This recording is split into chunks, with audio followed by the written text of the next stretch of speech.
नमस्कार दोस्तों, स्वागत है आपका आपके YouTube चैनल में जिसका नाम है excelexperthack.com। आज हम देखने वाले हैं कि किस तरह से हम पिवोट टेबल को ऑपरेट कर सकते हैं या फिर जनरेट कर सकते हैं। ये पिवोट टेबल का बहुत बेसिक वीडियो है। इस वीडियो में हम देखेंगे कि इस टेबल के साथ हम किस तरीके से पिवोट टेबल जनरेट कर सकते हैं। इस टेबल में मैंने कुछ इन्फॉर्मेशन दी हुई जैसे कि प्रोजेक्ट, सेक्शन, उसका डिस्क्रिप्शन, देन इसमें कुछ मैंने स्कोप डाला हुआ है, असाइन टू, ये सारे चीजें और plan start and date, actual start and date ये भी डाला हुआ है। तो चलिए शुरू करते हैं। इस पिवोट टेबल को मैंने सिलेक्ट कर लिया है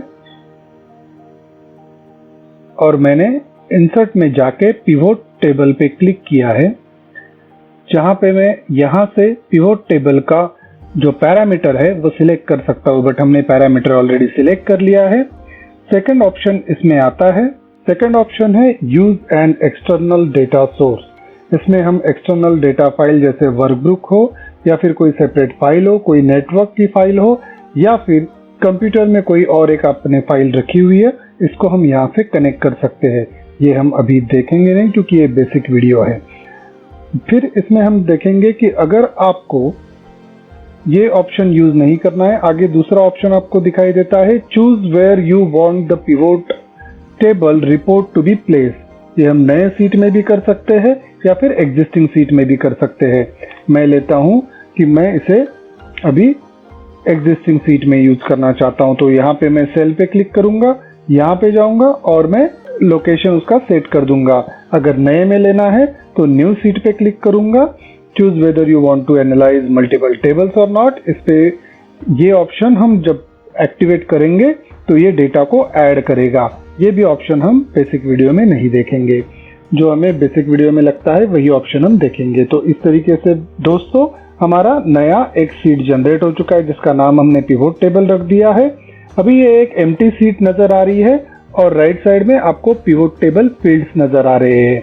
ये फील्ड्स वही फील्ड्स है जो आपके टेबल में हेडर में दिए गए थे, जैसे कि सीरियल नंबर है, प्रोजेक्ट है, बिजनेस यूनिट्स है, स्कोप, असाइन टू, स्टेटस, ये सारे जो कोई भी हेडर्स है वो आपके यहाँ पे आ जाएंगे। मतलब आप इस हेडर को सिलेक्ट करने से, रोज या कॉलम में डालने से, नीचे जो 4 सेक्शन दिए गए हैं, filters, column, rows and values, इसमें अलग अलग तरीके से डालने से आपको लेफ्ट साइड में टेबल बनता दिखाई देगा।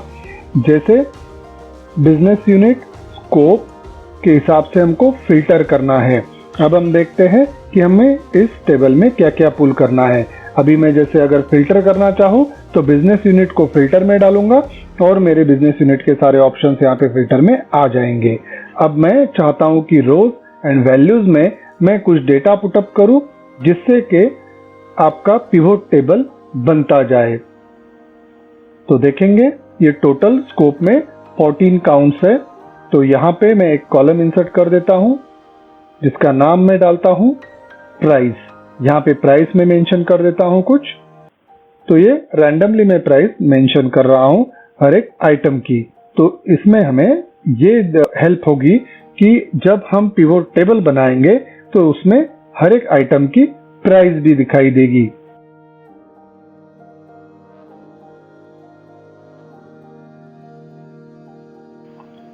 अब हम जाते हैं पिवोट टेबल में, यहाँ पे इसको रिफ्रेश करते हैं। तो अभी हम देखेंगे कि किस तरीके से हम इन ऑप्शंस को पिवोट टेबल में डाल सकते हैं। और फिल्टर के लिए हम असाइन टू, स्कोप और बिजनेस यूनिट यूज करेंगे। फिलहाल के लिए हम टेबल बनाएंगे।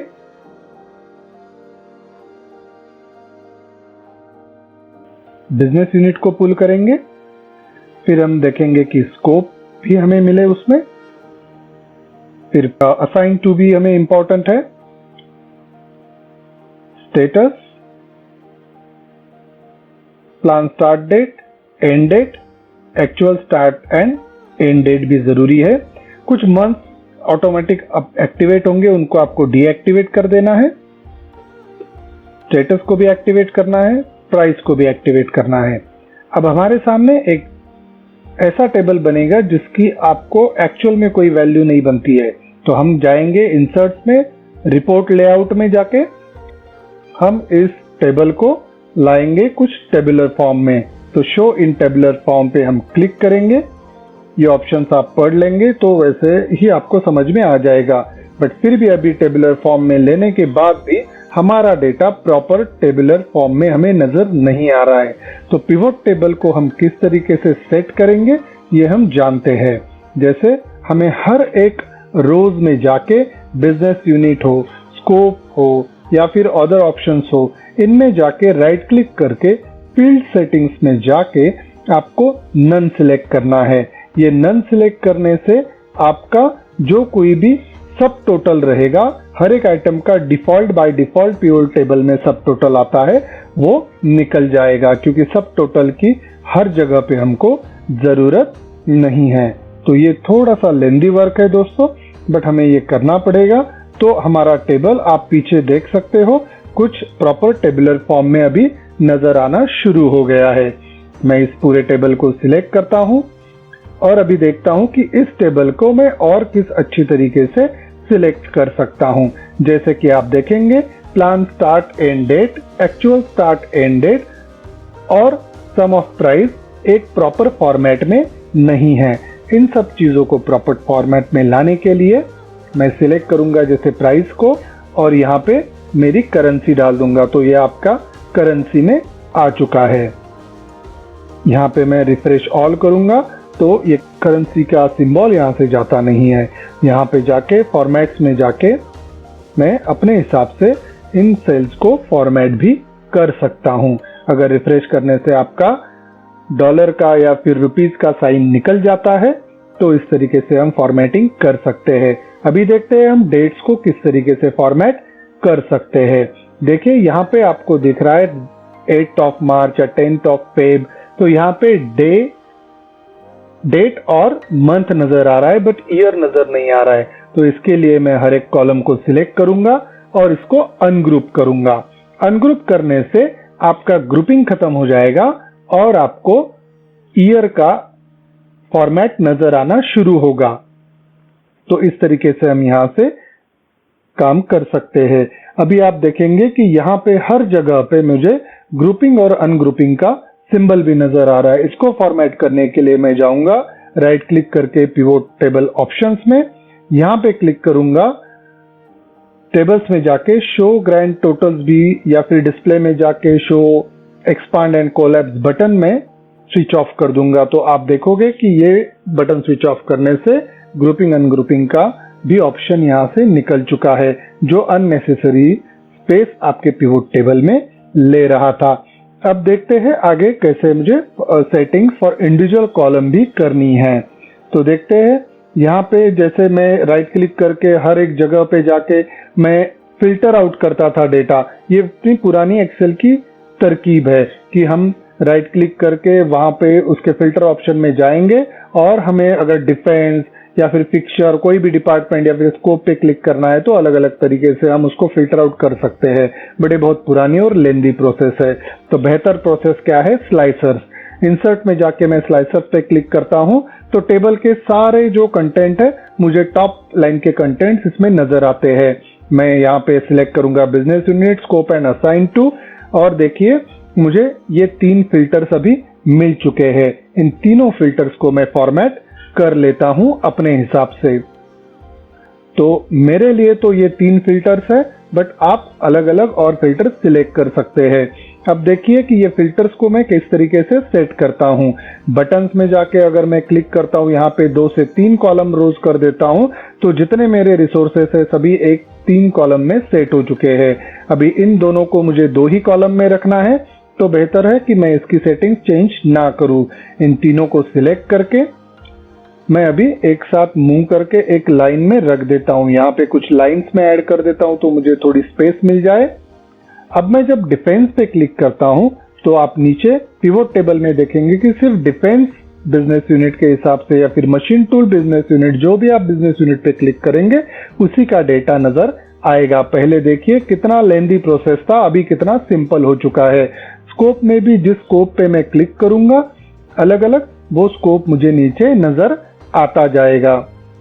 आपको डिसिलेक्ट करना है जो कुछ भी सिलेक्शन आपने किया है तो राइट साइड में जो फिल्टर का बटन है जिसमें क्रॉस दिया है उसे क्लिक कीजिए।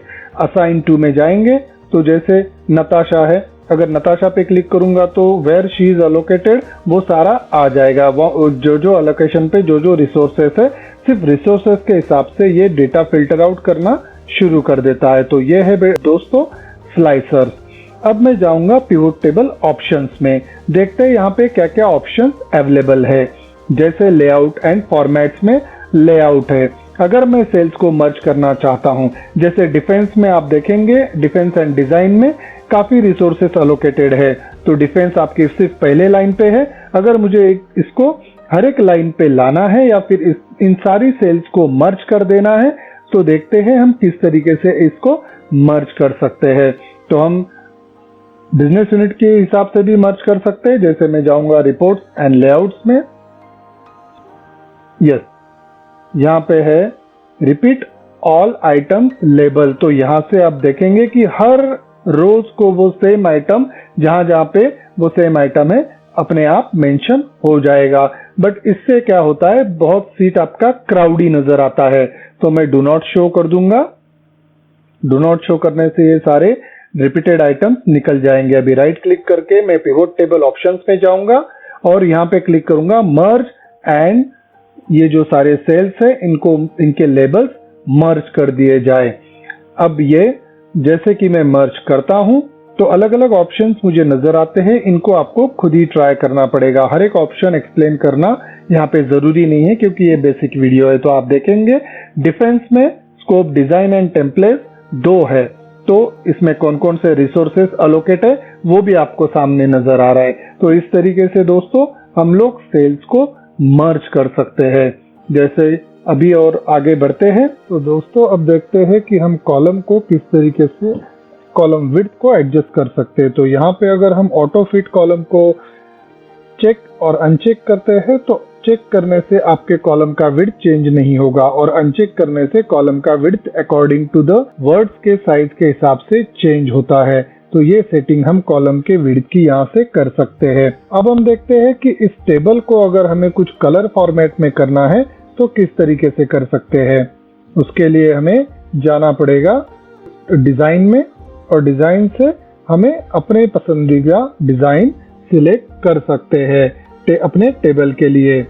तो हम लोग सिलेक्ट करते हैं, आई थिंक ब्लू कलर इसमें सही रहेगा या फिर ग्रीन। तो अभी ये टेबल हमने सिलेक्ट कर लिया है, तो आप देखते हो कि इस टेबल को हम बहुत अच्छी तरीके से अभी फॉर्मेट कर चुके हैं। अभी आगे हम देखते हैं कि किस तरीके से हम टोटल और ग्रैंड टोटल, सब टोटल और ग्रैंड टोटल को रिमूव कर सकते हैं। तो इसके लिए मुझे पिवोट टेबल ऑप्शंस में फिर से जाना पड़ेगा, टोटल फिल्टर में क्लिक करना पड़ेगा, टोटल एंड फिल्टर, और यहाँ से हमें वो दोनों ऑप्शन डिसिलेक्ट करने पड़ेंगे। तो इस तरीके से हम देखते हैं कि ग्रैंड टोटल हमने यहाँ से हटा दी है, बट हमें इस टेबल में ग्रैंड टोटल की जरूरत है, तो हम दोनों को शो कर देंगे। तो इस तरीके से हम ग्रैंड टोटल्स को हाइड और डिस्प्ले कर सकते हैं। अगर हमें रोज हेडर्स, कॉलम हेडर्स, बैंडेड रोज, बैंडेड कॉलम्स ये सिलेक्ट डिसिलेक्ट करने हैं, देखिए आपको ये सारे ऑप्शन खुद ट्राई करने पड़ेंगे। इनको क्लिक करने से टेबल में किस तरीके से अलग अलग फॉर्मेटिंग हो रही है, तो आपके जरूरत के हिसाब से इस फॉर्मेटिंग को आप जरूर ट्राई कर सकते हैं। तो दोस्तों पिवोट टेबल एनालिसिस में बहुत सारे ऑप्शंस हैं, तो ये ऑप्शंस आप एक एक करके ट्राई कर सकते हैं। मैंने यहाँ पे आपको बता दिया है कि कैसे आप बेसिक पिवोट टेबल बना सकते हैं कुछ ही मिनटों में। तो धन्यवाद दोस्तों, आज के लिए बस इतना ही। प्लीज हमारे वीडियो को लाइक और सब्सक्राइब जरूर कीजिएगा, वीडियो बनाने में बड़ी मेहनत लगती है। धन्यवाद दोस्तों, फिर मिलते हैं।